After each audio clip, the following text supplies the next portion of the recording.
Bueno, también primero déjenme sacar mi presentación. Canva. Denme un segundo, ¿eh? Déjenme sacar la presentación porque creo que no se la subí al Classroom. La dejé nada más en mi perfil, pero...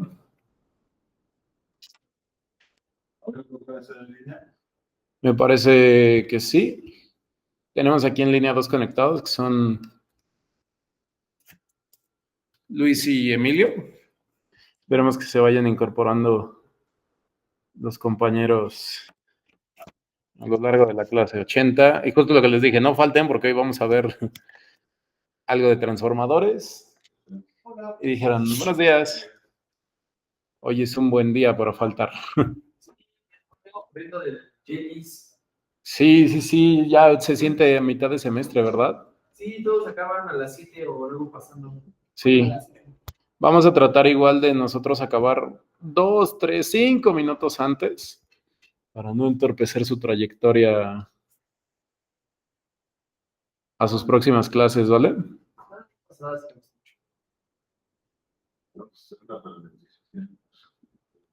A ver, aquí, ahí deben de estarlo viendo todos en el Meet. Vamos a darle presentar. Presentar. Muy bien, SQL es para manejo de bases de datos. Va. Entonces, pues vamos a comenzar el día de hoy. Me gustaría que me recordaran qué vimos la última ayudantía. Específicamente vimos una arquitectura, ¿cómo se llamaba? No, convoluciones, justo lo que vamos a ver hoy. Vimos una arquitectura que consideraba memorias a corto y largo plazo, ¿se acuerdan?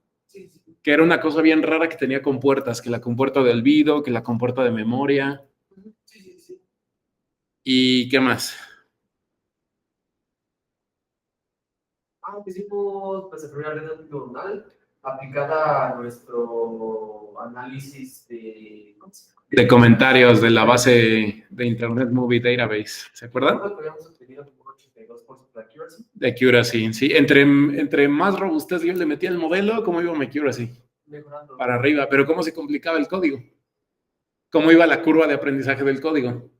Ajá. También para arriba. ¿Y cómo iba el tiempo y los recursos que necesitaba para entrenar mis modelos?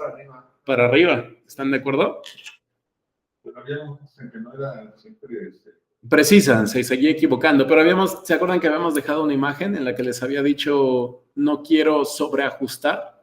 Ajá, sí. Sobreajustar es aprenderme de memoria las cosas. Pero es lo que les decía, si yo estudio para un examen de cálculo y solamente me aprendí las respuestas del Spivak, ¿entendí cálculo? No. No. Entonces no queremos un sobreajuste, pero tampoco un sobreajuste. Aprendiéndose de memoria las respuestas, así sin razonar, solo de memoria. Por ejemplo, ahorita que venimos de geometría, si te hubieras aprendido la definición así de memoria de producto cruz sin interpretarla, ¿te serviría de algo? Nunca había preguntado. Exactamente. Entonces, sobreajustar no lo queremos. Si bien vamos a hablar del estado del arte, primero les voy a hablar de una arquitectura adicional, de la que me preguntaron, pero como ya no quería saturarlos de tanto código, ahora va a ser platicadita, ¿ok? Vamos a hacer... Sí, no, porque, o sea, yo les puedo hablar de la arquitectura que quieran, pero uno, para construirla es tardado, dos, para entenderlo es tardado, y como son arquitecturas ya muy robustas, tienen mucho contenido. Entonces, vamos a continuar viendo un poquito de Deep Learning. Acuérdense que venimos del paradigma heurístico, después el paradigma de aprendizaje automático y ahora el de aprendizaje profundo. Vamos a hablar de redes convolucionales, que es lo que me preguntabas. Pregunta para ti específicamente, ¿esto se ve como la neurona anterior? No, para nada. Entonces, observa. Las redes convolucionales, que también se les conoce como CNNs, por Convolutional Neural Network, son muy populares, pero se utilizan principalmente para computer vision, es decir, para procesado de imágenes, reconocimiento de videos y clasificación de imágenes, entre muchas otras tareas más. Y dirán, bueno, ¿y qué hacemos viendo una red convolucional para imágenes si yo quiero trabajar con texto? Bueno, es que no solamente se aplican en visión, por la forma tan curiosa en la que trabajan, han tenido mucho éxito procesando lenguaje natural, en particular clasificando textos. Ahorita les explico por qué. ¿Vale? ¿Cómo funcionan? Voy a hacerle un poquito de zoom a ver si puedo.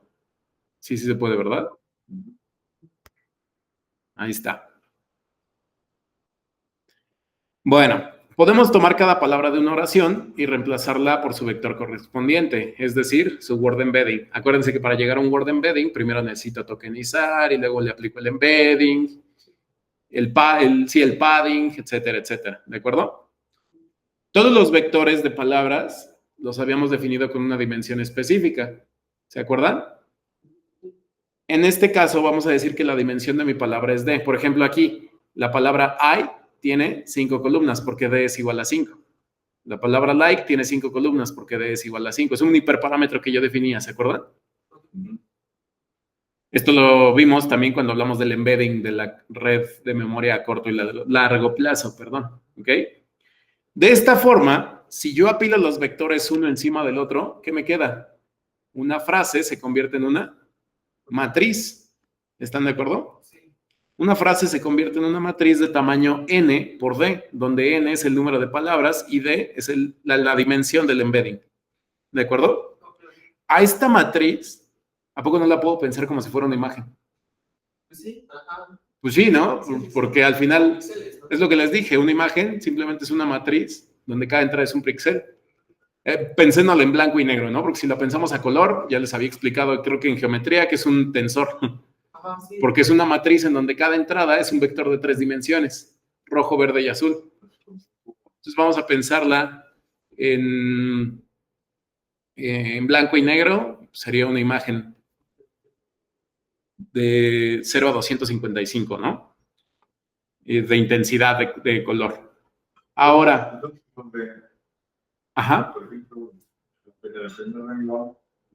le con cero los otros. Sí, acuérdate que si tú, bueno, más bien lo que estás haciendo aquí es que tu palabra siempre la vas a definir en términos de 5 columnas. Acuérdate que tal vez lo que estás pensando es en el truncado o en el autorrellenado de las oraciones. Que les decía, voy a considerar solo 150 palabras del comentario. Si el comentario tiene 10 palabras, lo relleno. Si el comentario tiene 170, le corto en 150. Esa es parte del padding, ¿no? Exactamente, eso es parte del padding. Aquí nada más estoy convirtiendo palabras en vectores, ¿sale? Con mi embedding. Bien. Entonces, esta matriz la pueden pensar como si fuera una imagen, ¿de acuerdo? Y ahí es donde entra la red convolucional para modelar el lenguaje. La gran ventaja de las redes convolucionales es que permiten observar no solo palabras aisladas, sino que observan grupos de palabras juntas utilizando lo que llamamos una ventana de contexto, ¿sale? Se puede utilizar una ventana de contexto para observar a las oraciones. Por ejemplo, si estamos haciendo una tarea de clasificación de sentimientos y tenemos una oración como me gusta mucho esta película, para entender bien el sentimiento no es únicamente necesario mirar las palabras, sino en dónde están acomodadas en la oración. Es mejor si las analizamos como secuencia o fragmentos contiguos de palabras. Las redes convolucionales tienen esa nobleza. Gracias a su arquitectura, permiten entender el contexto. ¿De acuerdo? Más adelante vamos a entrar en detalles si es que nos da chance de ver redes convolucionales, porque esto ya es una estructura complicadilla, porque justo como su nombre lo dice, dentro de las operaciones que involucran una convolución. ¿Quién sabe lo que es una convolución? ¿Nadie? ¿Nadie vio convoluciones en álgebra lineal? Transformaciones, ¿no? Sí, es un operador para hacer transformaciones la convolución, pero se comporta raro, ¿no? Porque es una integral.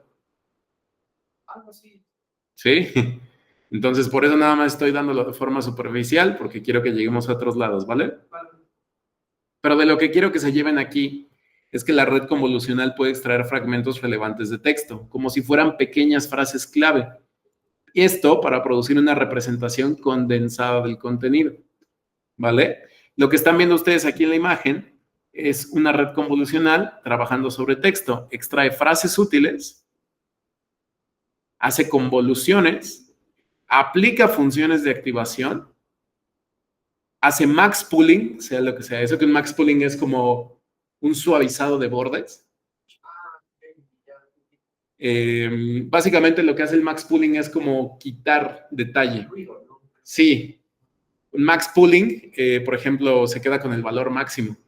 Entonces lo que hace es como empezar a desdibujar bordes en las imágenes, se va quedando con formas generales. Que es como calcular la varianza, ¿no? De los píxeles, ¿había visto? Bueno, depende de la operación del pooling, pero el max pooling es quedarte con el máximo, ¿va? Dependiendo de la operación que hagas, es el efecto que genera sobre la imagen. La puedes generar muy borrosa, la puedes generar muy definida, ¿va?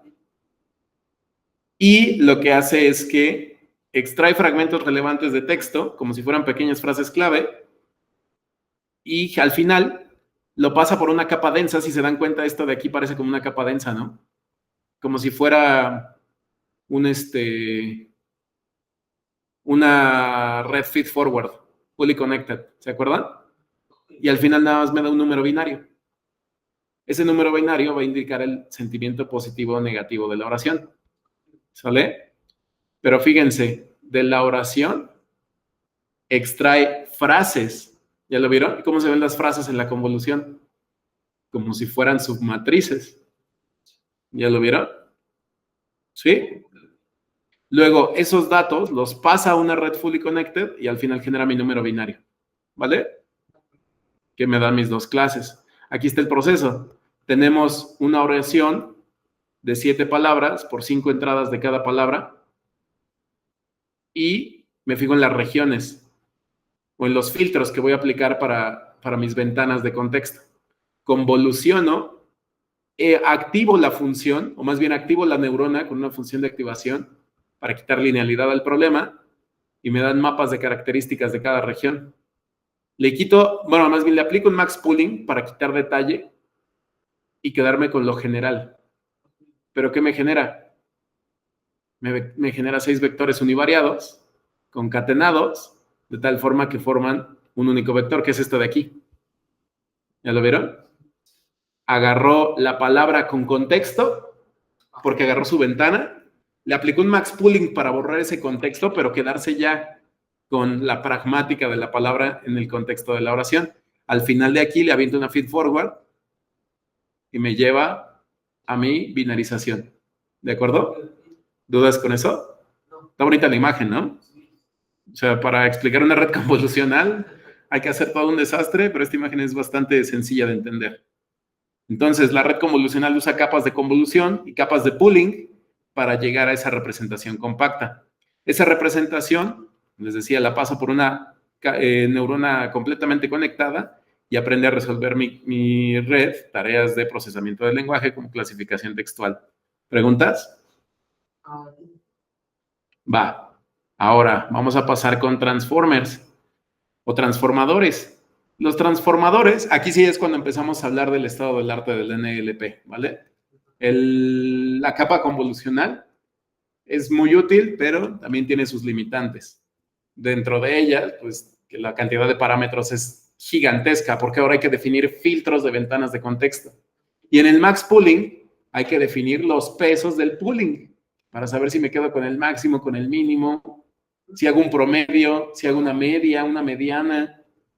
Se complica todavía más en el número de parámetros. Entonces, los transformadores son de las últimas incorporaciones a los modelos de Deep Learning para procesamiento del lenguaje natural. En los últimos años, los transformers han logrado resultados impresionantes en casi todas las áreas del procesamiento. Ustedes pueden recordar que antes de pandemia ChatGPT no era tan conocido como hoy en día. En, ¿qué será? 5 años, ChatGPT tuvo un boom, pero impresionante. Simplemente piensen en el ChatGPT de hace un año. ¿Podía hacer lo que hoy hace? No. Hace un año, ChatGPT podía generar una que otra imagen y poco más, ¿no? Pero hoy en día, ¿qué puede hacer? Incorporaciones, imágenes, dibujos, videos, ¿sí? Traducciones. A diferencia de otros modelos, los transformadores no procesan el texto de manera secuencial. ¿Qué es eso de secuencial? Palabra por palabra. La LSTM al final del día, ¿cómo se alimentaba? Palabra por palabra. La agarraba, la procesaba en su memoria, empujaba. Siguiente entrada. La agarraba, la procesaba en su memoria, empujaba. Iba una a una, paso a pasito. Los transformadores cambian ese paradigma y prefieren mirar todas las palabras a su alrededor, utilizando lo que conocemos como el mecanismo de autoatención. Esto significa que cada palabra en un transformador se representa no de manera individual, sino considerando su contexto completo. ¿Ok? Por ejemplo, la palabra banco, si yo nada más les digo banco, dependiendo de la situación, podría significar una u otra cosa. Si estoy en el contexto financiero, seguramente me refiero a un banco financiero, ¿están de acuerdo? Pero si les estoy hablando de ríos, seguramente estoy hablando de un banco de peces, ¿están de acuerdo? Eso es lo que hace un transformer, que no representa la palabra de forma individual, sino en contexto con todas las demás palabras. Entonces, los transformadores son capaces de capturar estos matices de contexto y por eso se usan mucho en el procesamiento del lenguaje natural, ya que tienen mayor capacidad de representación que otras redes profundas. Ojo, esto sigue siendo redes neuronales, nada más que la arquitectura es todavía más complicada, ¿vale? Recientemente se han utilizado transformers para hacer transfer learning. El transfer learning es, yo entreno mi modelo para una tarea genérica y ese aprendizaje que ya tiene lo reutilizo en tareas más específicas, en tareas más pequeñas. Por ejemplo, si yo entrenara una red neuronal para clasificar todo tipo de mamíferos, la podría utilizar solamente para distinguir entre perros y gatos. ¿Están de acuerdo? Eso es el transfer learning. ¿Ok? Los transformadores se ocupan justamente así. Se entrenan transformadores grandes de manera no supervisada y ese conocimiento que ya tienen, es decir, ese ajuste de pesos y parámetros, se reutiliza en tareas más precisas. Por ejemplo, para entrenar un transformer muy grande de manera no supervisada, lo cual le llamaría el preentrenamiento, si quiero utilizar ese transformer para predecir una parte de una oración del resto de un contenido, pues podría utilizar ese modelo para capturar los matices del lenguaje. Los transformadores grandes se entrenan con más de, por ejemplo, 40 gigas de datos textuales. O sea, ¿se imaginan ustedes cuánto es 40 gigas de texto? Demasiado. Es demasiado. Y aparte entrenar. Es decir, que no solamente es cargarle los datos, es limpiarlos, preprocesarlos, esperar que el sistema los ingeste y que haga los cálculos y los ajustes. Es demasiado, ¿están de acuerdo? Uno de los transformadores más populares es BERT.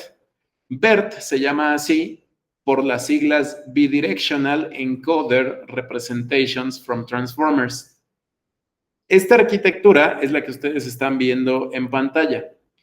Este modelo fue entrenado con datos masivos y además es de código abierto. Esta arquitectura fue desarrollada por Google. ¿De acuerdo? A la izquierda ustedes están viendo el modelo preentrenado, es decir, cuando le enseño de manera genérica a mi modelo. A la derecha, lo que ustedes están viendo es el ajuste o el fine tuning, que es el proceso de hacer transfer learning para tareas específicas, como clasificar texto, extraer entidades, responder preguntas, etc. Como los casos de uso que les di el NLP al inicio del semestre, ¿se acuerdan?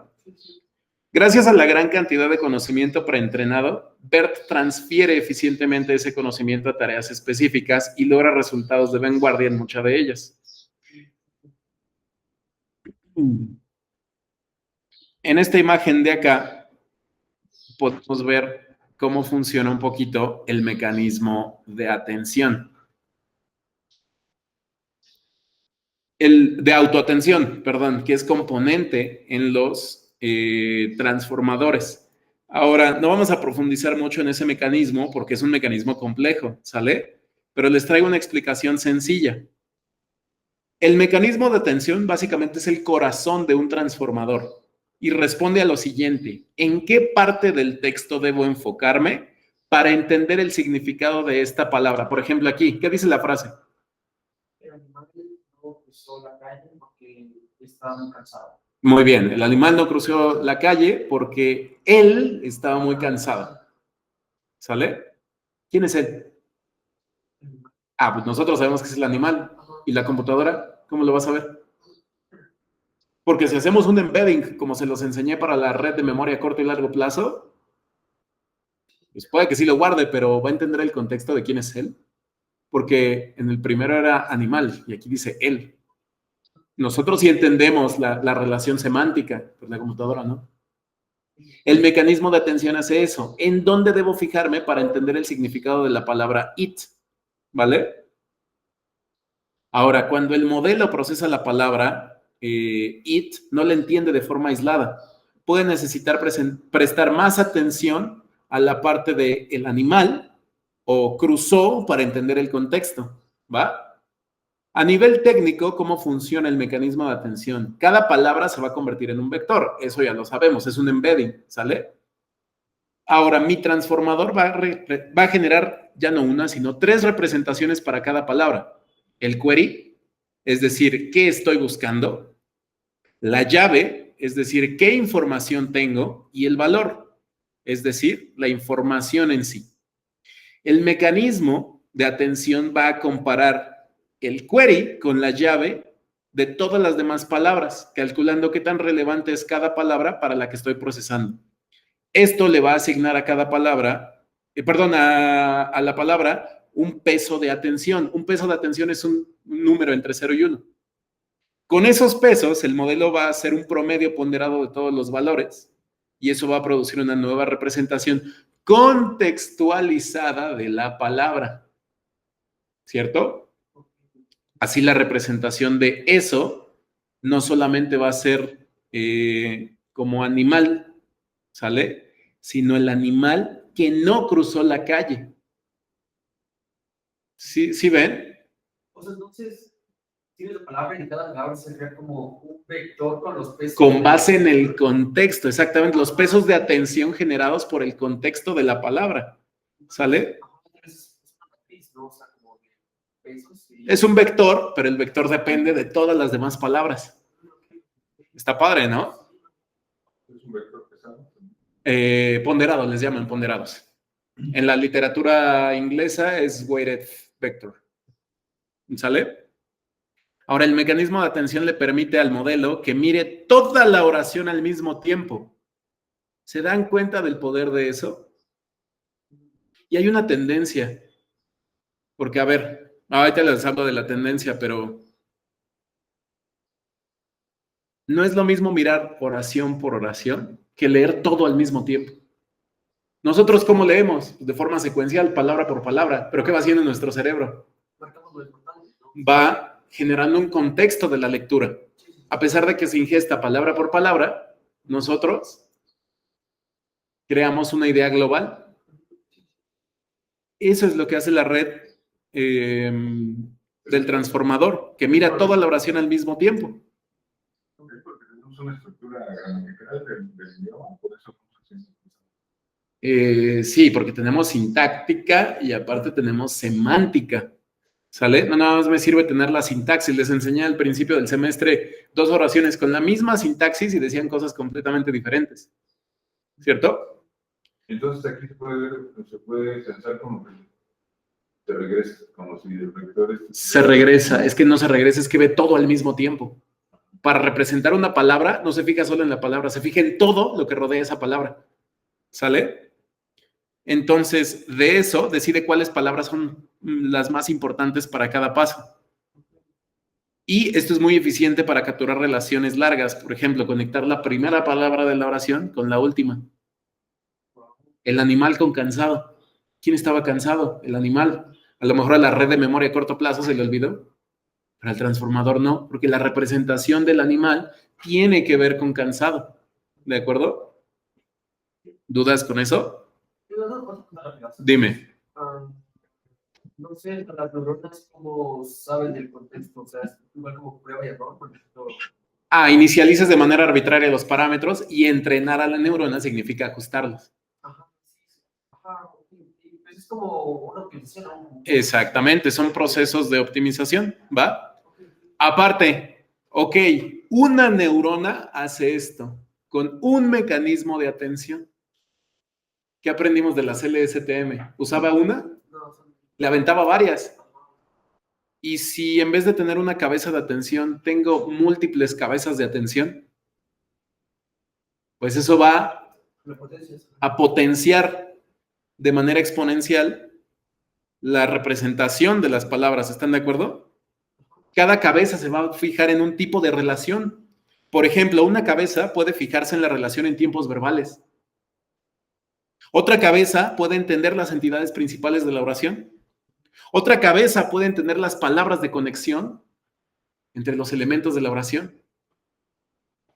Por eso se le llama, más bien por eso son tan potentes los transformadores, porque no tienen una cabeza, tienen múltiples cabezas de atención. ¿Se acuerdan de la imagen que les enseñé aquí atrás? No tiene una, tiene un montón de cabezas de atención. ¿Vale? ¿Se entendió lo que es el mecanismo de atención? Por eso agarré esta imagen para explicarles el mecanismo de atención.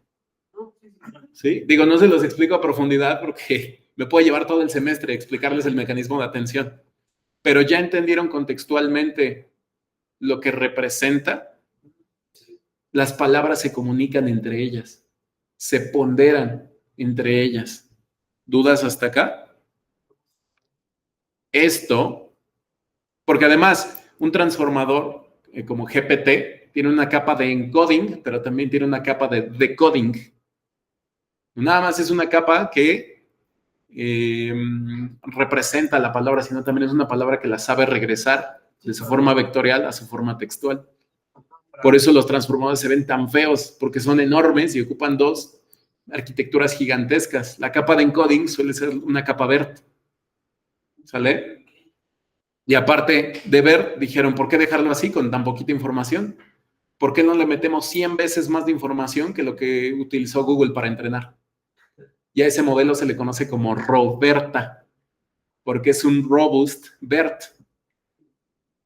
¿Sale? Pero la cantidad ingente de datos con la que se entrenó Roberta es demasiada. Roberta es propiedad de Facebook, mientras que BERT es propiedad de Google. Bueno, en general es de código abierto. Fue la que liberaron, ¿no? Exactamente. Bueno, no sé si la filtró por accidente, pero Facebook sí liberó el modelo de Roberta, es un modelo de código abierto. ¿Dudas con esto? No. ¿Todo claro hasta acá? Sí. A ver, aquí veo en el chat. Dice Sergio, mucho texto. Efectivamente, si tenemos mucho texto, pero sin contexto, no lo vamos a entender. ¿Seguro es que nadie tiene dudas con el mecanismo de atención? Porque yo la primera vez que lo descubrí, a mí me generó infinidad de dudas. Al final es que tiene muchos contextos, así como hay alguna otra neurona, otra capa que pondere que es como lo más importante. Haces unas capas aquí arriba de... Ahí. Que se conectan feed forward y van pasando los datos. Y eso es lo que también captura como importancia de ciertos aspectos de la transformación. ¿Vale? Si te das cuenta, generalmente en las arquitecturas se suele hacer eso de que primero le mete una arquitectura muy compleja y después lo pasa por una feed forward. ¿Vale? Bien. Ahora vamos a ver otro tipo de arquitectura que también se utiliza mucho para la representación de textos, que son los autoencoders. Un autoencoder es un tipo diferente de red neuronal que se usa principalmente para aprender representaciones vectoriales comprimidas de las entradas. Por ejemplo, si yo quiero representar un texto mediante un vector, ¿cuál será la manera más efectiva de hacerlo? Bueno, lo que puedo hacer es aprender una función de mapeo que transforma el texto de entrada en un vector, pero para que esta función sea realmente útil, lo que tenemos que hacer es reconstruir la entrada original a partir de esa representación vectorial. Es decir, llevo la palabra a vector. Si quiero hacer el proceso inverso, ¿qué tan preciso es ese vector para representar mi palabra? ¿Sale? Esto es una forma de aprendizaje no supervisado, es decir, no necesito etiquetas anotadas por personas para entrenarlo. Después de entrenar al autoencoder, el vector resultante sirve como codificación densa de un texto y captura su esencia. No nada más es aventar un vector porque sí, es aventar un vector con contexto. Los autoencoders se utilizan típicamente para crear representaciones de características necesarias para cualquier tarea posterior. Aquí en la imagen estamos viendo un autoencoder y su arquitectura. Tenemos una capa oculta, que es esta de aquí en medio, que nos da una representación comprimida de los datos centrada, capturando lo esencial. La capa de salida o decoder reconstruye la entrada original a partir de esta representación comprimida. ¿Vale? Esta es una arquitectura básica, ¿de acuerdo? Y no maneja bien las propiedades específicas de datos secuenciales como texto, pero hay variaciones de autoencoders, por ejemplo, los que utilizan LSTMs, como las que les enseñé en la clase anterior, que sí abordan cuestiones textuales de manera eficiente, ¿va? No vamos a profundizar en autoencoders porque esto no es un seminario de autoencoders. ¿De qué es el seminario? Pues de lenguaje, ¿no? Representa el lenguaje. Exactamente, de lingüística, matemática, y yo les dije, mi objetivo en las ayudantías es darles una introducción al procesamiento del lenguaje. Si ustedes quieren investigar, les estoy dando las herramientas para. No puedo profundizar en uno de ellos porque pierdo completamente lo demás. ¿Va? Ahora, quiero que tengan estoy tratando de transmitir mi mecanismo de atención. Quiero que tengan el contexto del NLP para entender cómo se utiliza el Deep Learning en el resto de las aplicaciones. ¿Va? Ahora bien, considerando todos los logros recientes de los modelos de Deep Learning, uno podría pensar que pues, el Deep Learning es como la neta del planeta para procesar textos, ¿no? ¿Por qué no todo se procesa con Deep Learning? Exacto. La mayoría de los casos de la industria hay demasiadas limitantes para aplicar Deep Learning. Les tengo una pregunta. ¿Por qué el aprendizaje automático, el aprendizaje profundo, o sea, el Deep Learning, no es una solución milagrosa o definitiva para el procesamiento de texto? ¿Qué se les ocurre? Ya me dijeron allá, es muy caro. ¿Qué más?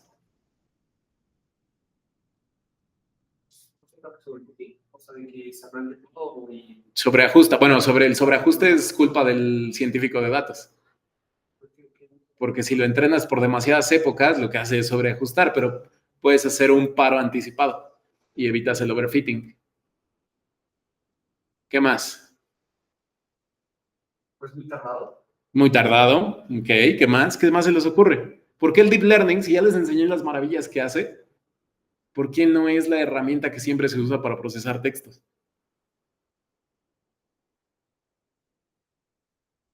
Nos habías dicho que no sabemos cómo hacen las cosas por dentro. O sea, no nos esa me gusta. Me gusta bastante las opciones que están dando porque son modelos de caja negra. Sí, claro. O sea, sí, ya les expliqué el mecanismo de atención y qué representa un 0.5 de un 0.7. ¿Quién sabe?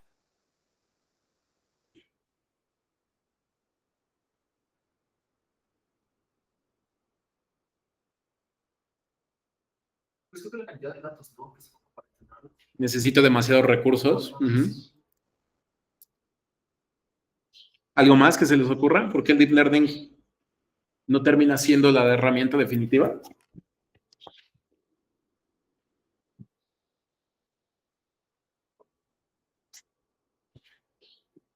Si yo les digo que tengo un perrito, ¿ustedes qué pensarían de mí?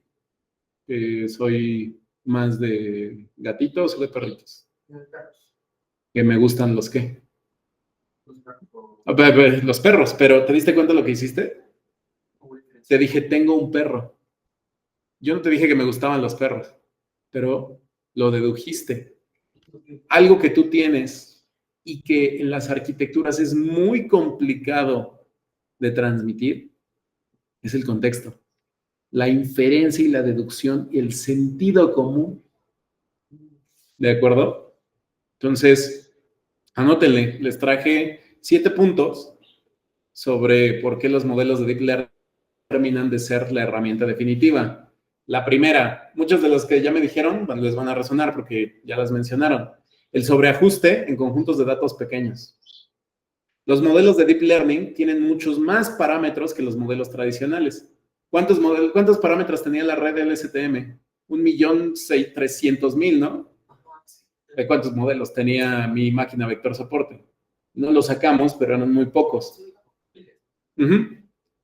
Entonces, los modelos de Deep Learning son mucho más costosos en términos de cantidad de memoria que necesitan para tener una mayor capacidad de representación. Pero como tú lo dijiste, se sobreajustan, ¿sale? Entonces, ¿alguien sabe lo que es la navaja de Occam? ¿Nunca han escuchado la idea de la navaja de Occam? Básicamente, la navaja de Occam me dice que siempre que sea posible, la solución más simple va a ser la preferida. ¿Ustedes cómo se van a su casa? Ustedes viven en un punto B y salen del punto A, que es la Facultad de Ciencias.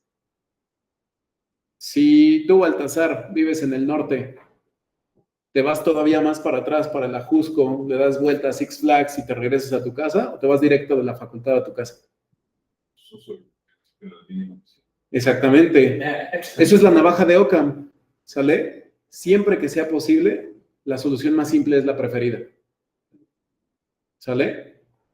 Si yo les pido que me demuestren el teorema de Pitágoras, me van a llevar a álgebra lineal en n dimensiones en un espacio vectorial para probarme la desigualdad de Cauchy-Schwarz.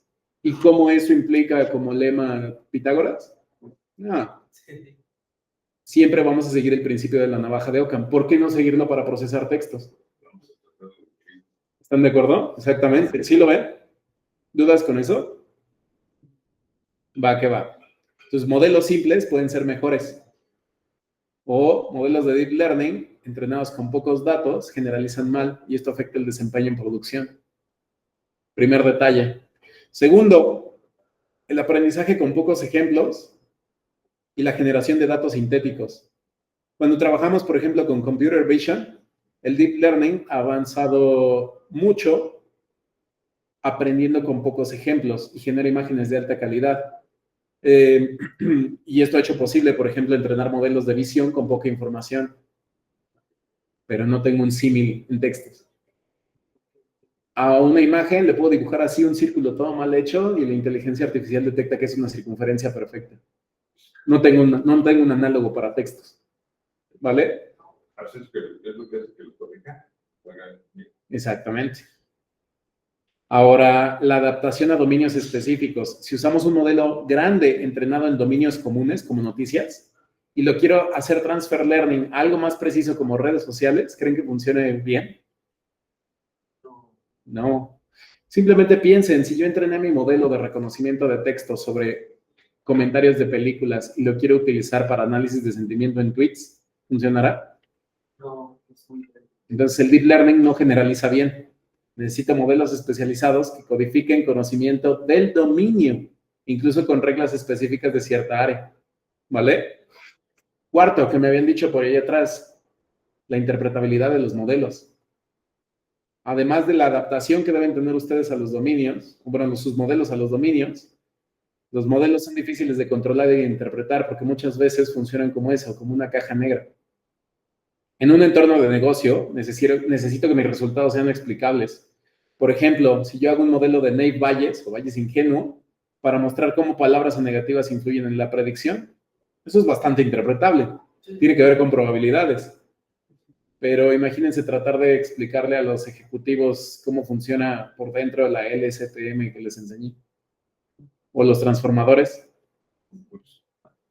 En visión por computadora sí hay técnicas que me permiten entender el por qué un modelo toma cierta decisión, pero ¿qué creen? Que en texto no es tan común. El sentido común, el que les decía, tengo un perro, le gustan los perros, eso no lo puede hacer la computadora, ¿están de acuerdo? El lenguaje sigue siendo un misterio, de cierta manera, para los modelos, ¿va? Para una máquina, identificar eventos y comprender sus consecuencias requiere razonamiento en múltiples etapas, algo que los modelos actuales todavía les cuesta un poquito de trabajo, ¿sale? Sexto, que nadie me dijo, si yo le hubiera hecho la misma pregunta a alumnos del TEC de Monterrey, fuera lo primero que me aventaran. Los costos. Acuérdense, ¿por qué venimos a la facultad? No nada más es porque nos la pasamos a todo dar aquí, ¿no? Buscamos ejercer, ya sea en la academia o en la industria. Si nos vamos por la industria, pues queremos ser profesionistas de alto nivel, que le aporten calidad a las industrias. Pero ¿qué es lo que busca siempre la industria? Minimizar el costo. Los modelos de Deep Learning son muy costosos, ya que uno, necesita recopilar y etiquetar datos. Dos, tienes que entrenar con muchos datos y aparte con hardware especializado, que son las GPUs, que si son gamers no son nada baratas, ya se habrán dado cuenta. Tres, ¿me va a servir mi modelo en Colab? ¿Qué tengo que hacerle al modelo? Lo tengo que desplegar en productivo. A ver, desplieguen y mantengan un modelo pesadísimo. Está difícil, ¿no? Imaginen que Siri, el modelo de Siri, pesara 2 teras. Ni la memoria del iPhone más grande la puede soportar. ¿Están de acuerdo? Y finalmente se acumula una deuda técnica. Siempre quédense con eso. Es uno de los consejos que les puedo dar como analista senior. La deuda técnica, redúzcanla al mínimo. ¿Qué es la deuda técnica? Es el costo de rehacer trabajo debido a decisiones de diseño rápidas. Si yo desarrollo un producto, genera una deuda con la compañía. ¿Qué es? Ahora todos tus empleados tienen que aprender a usar mi herramienta. Mi herramienta resuelve el problema, pero la entiendo yo porque la hice yo. Y si yo en algún momento me voy de aquí, ¿quién le va a dar mantenimiento? ¿Quién la va a entender? ¿Quién la va a cuidar? Esa es la deuda técnica. ¿De acuerdo? Un buen profesionista siempre reduce su deuda técnica al mínimo posible. ¿De acuerdo? ¿Dudas con eso? Y final, bueno, ya les spoileé, el despliegue en dispositivos también es una desventaja. Si es un modelo hiper pesado, ¿cómo lo voy a desplegar en teléfonos? ¿Sale? La mayoría de soluciones de Deep Learning no se ajustan a limitaciones de memoria y de energía. ¿Va?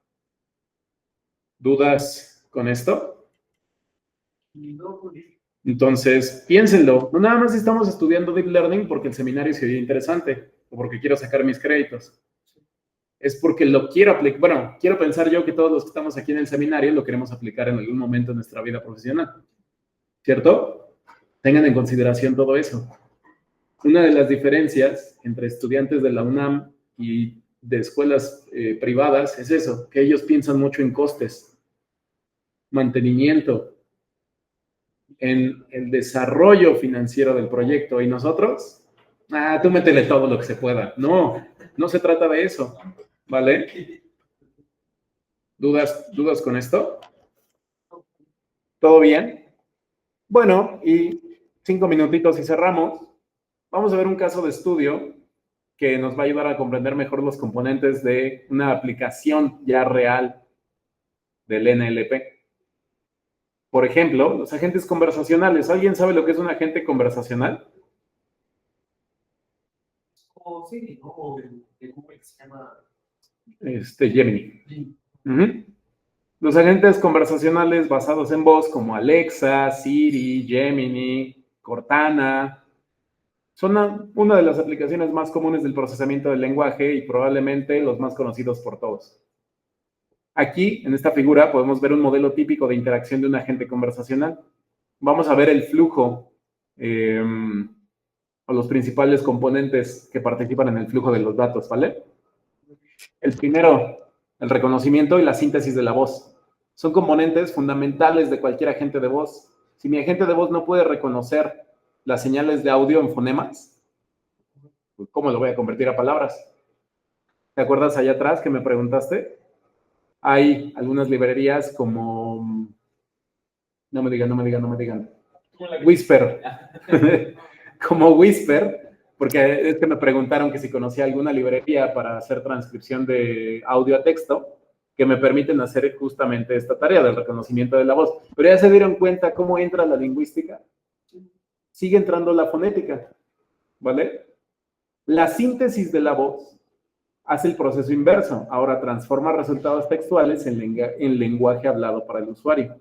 Y ambas técnicas han avanzado muchísimo en las últimas décadas. En la mayoría de los casos es recomendable utilizar APIs en la nube para implementarlas de forma estándar.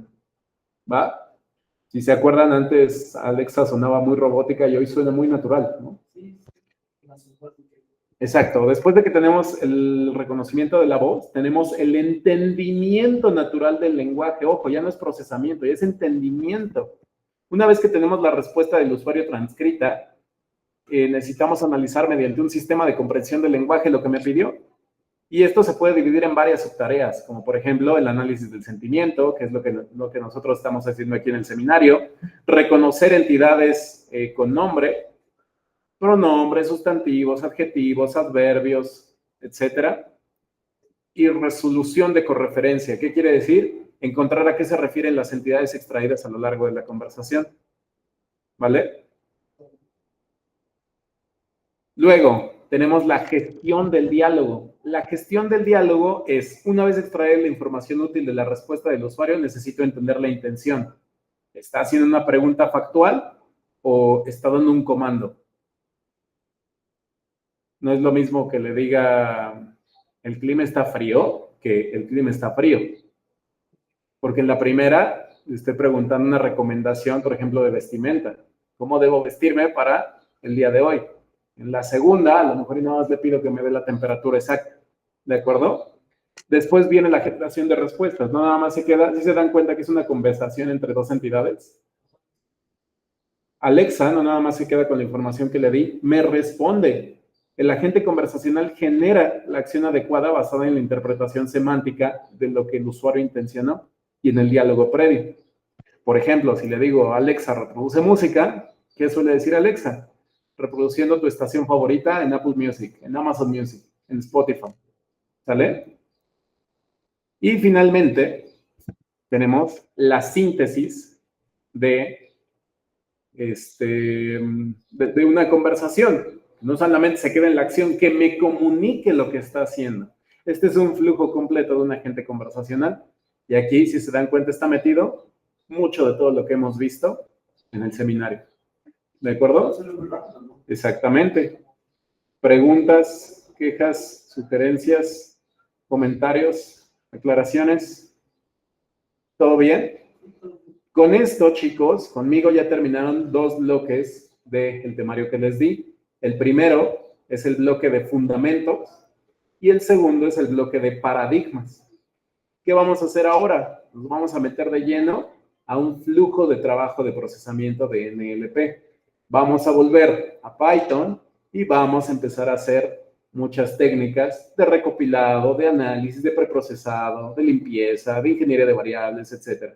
¿Sale? Seguramente cuando terminemos este flujo, les dejemos un proyecto de mitad de semestre.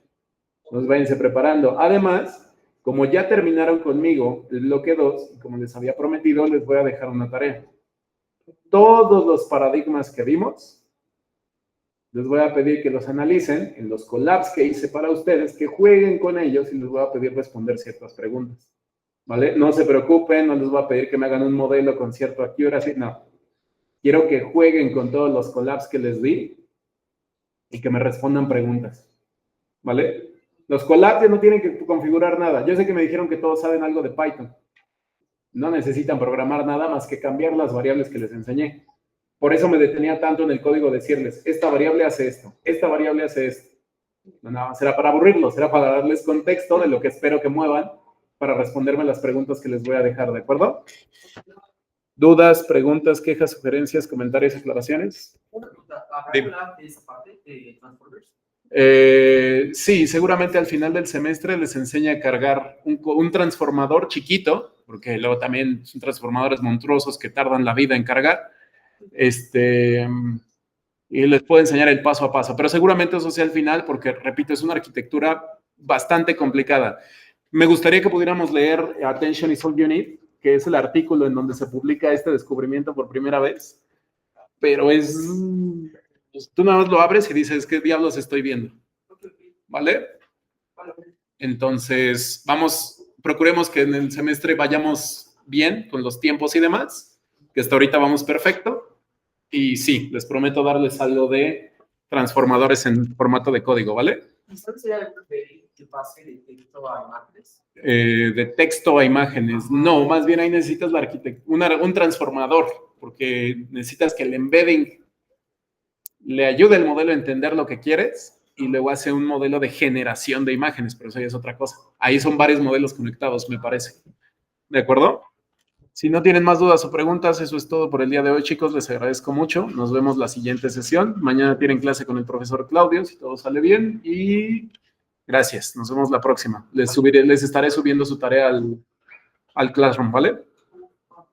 Que tengan buen día, chicos. Cuídense. Vale.